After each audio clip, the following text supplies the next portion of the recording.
Oi, tudo bom? Professor Almir Serpa, aula de matemática, probabilidade e estatística, aula de número 18 conosco, tá bom? Se liga, não tá plugado? Entra aí nas nossas redes sociais, Educa PE na veia, entra aí que tem promoção São João. Nossa equipe de hoje, Robson, tá aqui no cantinho, tá bom? Ó, e a gente tá combinando de azul, já no São João aí, já avisando isso, tá? E o Manuel que você não tá vendo, mas é o nosso parceiraço aí na parte de tecnologia, ok? Se liga aí. Instagram, Robertão da Transmissão, tudo junto sem acento. Você, professor, nosso parceiro, dá um print da tua turma, manda pra gente comentar aqui, tá? A tua participação, isso é importante. Professor Luiz, da Escola General Abreu Lima, lá em Abreu Lima, é nosso parceiro. Obrigado, professor Luiz Augusto. Valeu. Professor Ubirajara Alves, grande parceiro, tá com a gente também. Obrigado, professor. Vamos lá para nossa videoaula. Manuel, mostra para eles aí o slide, mostra. Vamos lá, nosso slide é esse aí, ó, aula de número 18, probabilidade e estatística. Eu vou falar para vocês agora do conceito. Tenho que começar da base para você poder seguir com a gente, tá bom? Preste atenção. Na língua grega, a palavra estatística pode ser representada por esse termo statizo, tá? Que significa estabelecer ou verificar. Peraí, professor, então estatística não tem apenas uma representação? Não, e ainda tem mais, se liga aí. Então, se liga, ela pode significar estabelecer ou verificar, ou ela também pode ser constituída lá nos dicionários, olha o exemplo de um aí, tá? Que ela pode ser oriunda da palavra latina, cujo significado é estado ou situação. Isso mesmo, o estado de Pernambuco é a estatística. Como, professor? Para ser o gestor do estado, ele passa por um processo de estatística. Qual é a moda? Nós fazemos eleições, as eleições por voto de maior, quem tem maior número de votos vence. Moda estatística, por isso o nome é estado.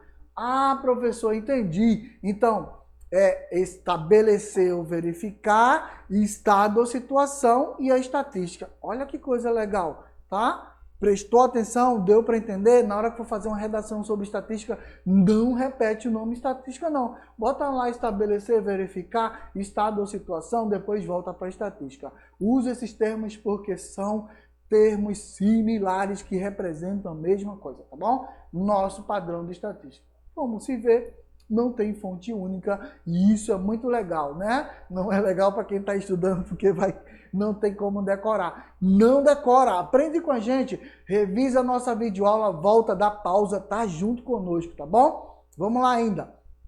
Tô te apresentando uma imagem de uma tábua antiga, né? Essa aí, mesopotâmica, algumas chinesas que já representavam. Quer dizer, professor, que isso não é novo? Não. Muito tempo atrás, o homem ele tinha essa especificidade. Ele queria saber, por exemplo, o momento certo para plantar e o momento certo para colher. Então, para ele não ficar preocupado tentando lembrar, ele fazia esse registro em pedras, madeira e argila, que é uma dessas que a gente tem aí, que são essas tábuas estatísticas que marcam o período de plantio e colheita. Eu vou te dar só um exemplo para você entender. Batata, você que adora aquele sanduíche com a batata frita, a batata, esse tubérculo, ele tem um momento certo de plantio e de colheita. E eu não posso plantar em dias chuvosos, porque ela não aguenta água. Então tem que ser o momento certo do plantio da batata no verão. Tem um intervalo de temperatura. Quer saber mais? Pergunta lá ao professor de biologia, ou então vai estudar um pouquinho de botânica aí, já lá na internet, tá? Baixa uns vídeos e aprende, que é muito legal sobre isso. Ok? Vou te dar só esse exemplo para você ter uma ideia, tá bom? Um alemão, recentemente, há uns 200 anos atrás, o Gottlieb, ele foi lá e aí ele usou essas expressões. Saber verificar a situação ou estado e colocou isso no papel, por isso que a gente sabe até hoje, tá bom? Porque essa imagem ainda tá bonita. Os chineses já faziam isso. Como eles tinham um muro lá para cercar o lugar onde eles moram, né? Então, essas informações ficaram guardadas lá por muito tempo, mas também já usavam na agricultura, tá? Ok? Firmou principalmente no plantio do arroz, que é muito específico, o plantio de algumas especificidades, alguns alimentos, tá? Os japoneses também fazem isso muito bem feito. Se liga aí. Então vamos lá. O que é necessário em um gráfico, professor? O que eu não posso deixar de expor no gráfico? Qual é a regra? O que eu devo levar em consideração? O primeiro deles é o título. Teu gráfico tem que ter um título. E na hora que você for resolver uma questão também, o gráfico tem que ter um título. E se não tiver, professor, crie um título para ele. Não deixe ele sem título. Ele não pode ficar assim. Tem que ter um título. No caso desse exemplo aí do slide, segue comigo, ó. Países mais populosos, previsão para 2050 em milhões de habitantes. Esse é o título. Tá em preto, inclusive, para chamar a atenção. Aí vem esse gráfico de coluna, tá? Coluna porque lembra essas colunas, ok? Essas barras aí superiores lembram essas colunas. Eu tenho de clara, Índia, um dos mais populosos. China, segundo maior populoso. Estados Unidos, né? Paquistão, Indonésia. Que são esses? São os países nomeados e eu tenho essas variáveis já com as informações numéricas. Tem um diferencial? Tem sim. Esses dados estão expostos numericamente. O correto seria por porcentagem, mas aí eu teria que ter uma referência, tá? Como eu não tenho essa referência e a gente está falando em milhões de habitantes, já vem o número total aí em milhões de habitantes para ficar mais claro. Então a primeira coisa, o título, não esquece. Segundo momento, as variáveis, cada um desses é uma variável que foi comparada com milhões de habitantes. Terceiro dele, a fonte. Quem é o responsável por essa informação? Quem foi? O IBGE. Pronto, tá claro aí na internet e www.ibge.gov.br. Você vai achar essa informação lá. Ah, tem cuidado, tá? Essas informações, elas podem estar nesse site e depois saírem do site por conta das atualizações, porque cada momento surgem gráficos novos, mas naquele momento que foi baixado, essa informação estava nesse site aí. Tranquilo? Ficou claro? Vamos seguir então comigo para a gente entender como faço para montar um gráfico.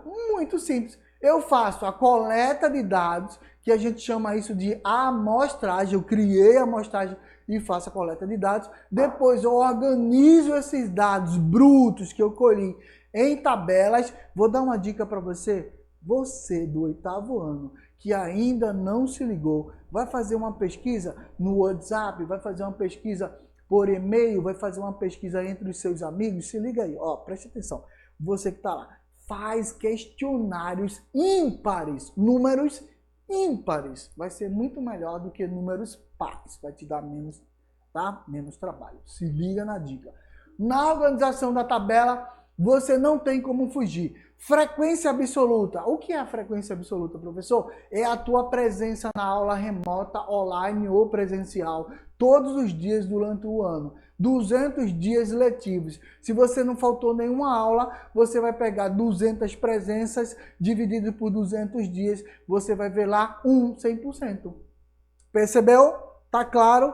Muito bom. E a segunda variável é a frequência da absoluta, é aquela tua presença no dia, e a relativa, 200 dias letivos, se fosse normal, tá bom? 200 dias letivos, quantos dias você foi para a escola? Ah, eu faltei 5, 6 vezes, então vai diminuir isso e vai dividir, vai ter uma frequência que vai virar uma taxa a partir dessa divisão. Multipliquei por 100, porcentagem. Simples. É assim mesmo, professor? Se liga aí. Depois que transformou em porcentagem, eu faço a exposição dos gráficos, tá? Num gráfico. Por que eu não posso fazer antes por tabela? Se liga, se você botar os dados que você colheu numa tabela, você identifica as pessoas. E se tiver uma pesquisa sobre doenças, as pessoas não querem estarem sendo expostas. Isso não é o correto. Por isso que o gráfico, ou ele apresenta números absolutos, como aquele de quantidade de habitantes por países, ou então em porcentagem, porque fica difícil de eu saber quem foi pesquisado. Isso é importante, tá?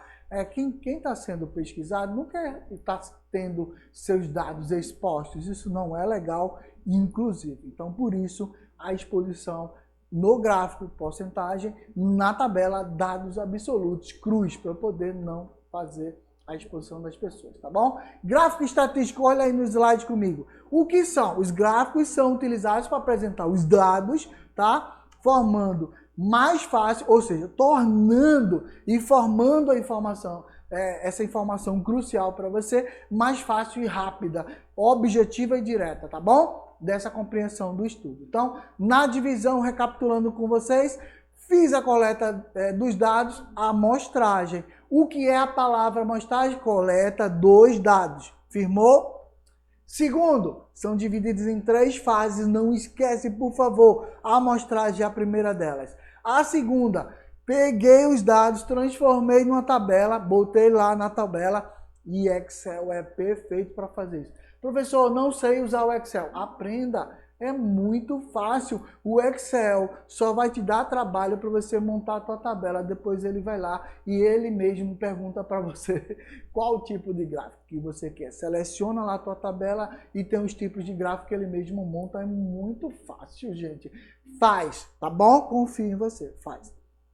Primeiro item, qual foi? A amostragem. Segundo, peguei os dados, transformei, botei numa tabela, fiz uma estatística descritiva. Eu descrevi os dados numa tabela, ok? Segunda fase. Qual é a terceira? A terceira fase é inferência estatística. Eu peguei a tabela, tratei os dados, lembra, frequência absoluta, frequência relativa. Da frequência relativa eu transformo em porcentagem. Aí eu não identifico ninguém e deixo os dados bem genéricos para mostrar ao povo. Fechou, isso aí, tá bom? A amostragem, ok? A estrutura da tabela descritiva, depois inferência estatística, tá bom? Vamos lá, seguir comigo. Olha o slide. Mostra aí, Manuel, para eles, por favor. Mostra essa sequência que vocês não podem esquecer. Essa é a sequência: população, amostra. Lembra, população não quer dizer só pessoas, não. Vou pesquisar objetos, minha população. Vou pesquisar animais no meio da natureza, minha população. População é o grupo, é o conjunto de objetos pesquisados. A amostra é um pedacinho daquele grupo, tá aí a amostra. Depois vem estatística descritiva, criação da tabela. Inferência estatística, peguei a tabela, tratei os dados e fiz a apresentação do gráfico. Mas, professor, como é que eu faço para tratar esses dados lá na inferência? Muito fácil. Ele é subdividido do jeito que está aí no seu slide. Medida de centralidade, medida de dispersão. Que é isso, professor? Não me falaram ainda não. Eu não lembro disso na aula do 8º ano, não. Não tem problema. Centralidade, média aritmética. Ah, professor, a média aritmética é utilizada para isso? Sim, é uma das. E medida de dispersão, nós vamos ter outras subdivisões. Desvio médio, variância e desvio padrão, tá bom? Vou te mostrar, se preocupa não, vem comigo, ó. Primeiro, medida de centralidade. O que é a medida de centralidade? É a média. Quando a gente fala assim, ó, média da população pernambucana que se vacinou contra a Covid, ou seja, dentre a população, tem um grupo de pessoas ali que já se vacinaram. Aí eu tenho uma média, somo o número de pessoas, né, vacinadas e vou dividir. Média aritmética, eu somo a quantidade, divido pela quantidade de pessoas. Aí eu tenho uma média do total, ok? Tá claro? E você ouve isso direto na imprensa, tá bom? Fica ligado aí. Então, nós vamos trabalhar inicialmente com medidas de centralidade nessa ordem, amplitude. Professor, nunca ouvi falar sobre amplitude. Muito fácil.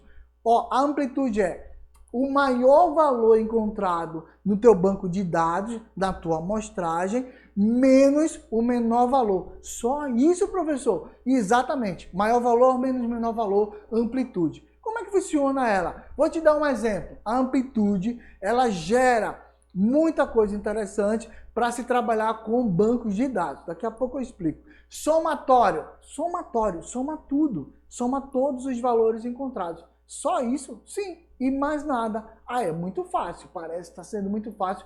Isso aí isso não é matemática não. É sim, matemática é muito fácil. Segue comigo. Média aritmética, já falei para vocês, e ela pode ser ponderada. Quando é que ela é ponderada, professor? Bom, você vai fazer um concurso público, aí ele vai dar um peso maior para matemática e para português. Então, eu vou pegar o número de questões que você acertou de matemática, multiplica pelo peso dado aquele exemplo. E você tem o número de questões que você acertou de português, tem um outro peso que é dado. Quando faz esse produto, soma e divide pela soma dos pesos, tá bom? Se liga, tá com dúvida? Pausa o vídeo, vai lá pesquisar o que é média ponderada, se liga lá que tem muito exemplo na vida real e volta com a gente, tá bom? Tá aí para vocês.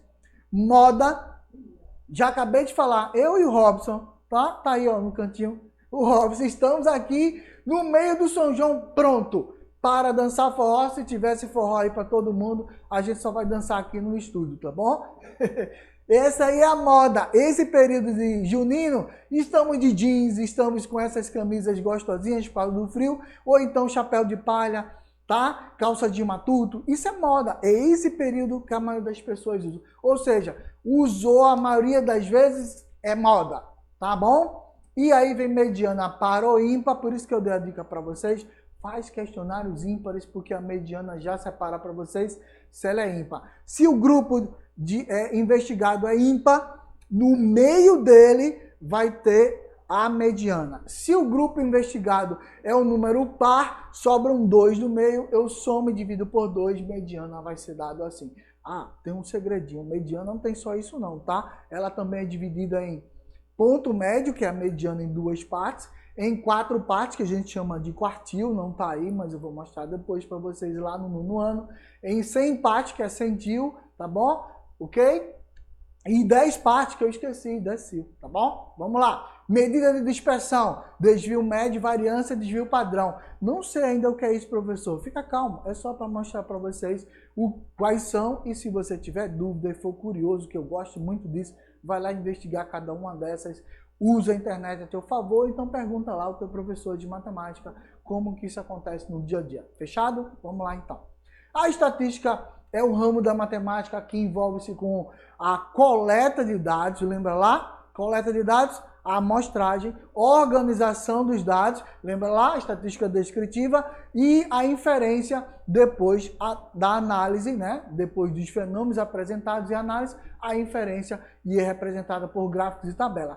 Tabela e gráficos que nós encontramos nos meios de comunicações, jornais, revistas, na TV fala o tempo todo, e agora que estão falando da Covid, tem um monte de gráficos aí para acompanhar. Se liga que eles apresentam gráficos errados. Tem erro sim, e a gente já tem isso comprovado. Então não se deixe enganar ou ser ludibriado por essas informações. Estude matemática para você também ter a oportunidade de entender essas informações gerais que são postas aí para todo mundo, tá bom? Segue comigo.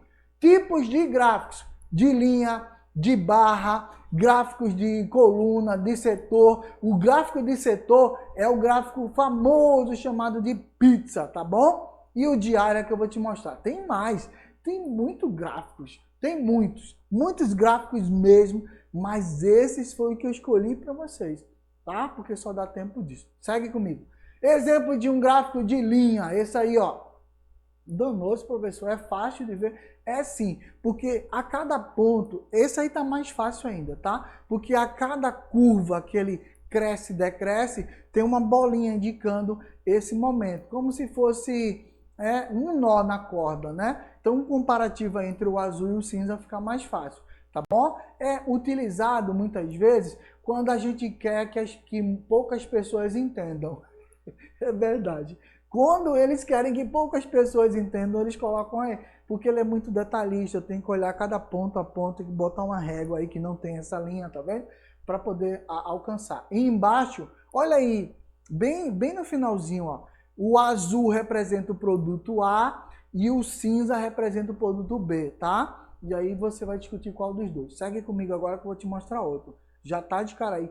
Coluna. Como é que eu vou lembrar, professor, que é de coluna? Porque parece uma coluna, ó. São as barrinhas que parecem uma coluna. Esse é do desempenho de matemática. A classificação dele é importante e vou te falar uma coisa muito legal no gráfico que a gente ainda não mostrou, né?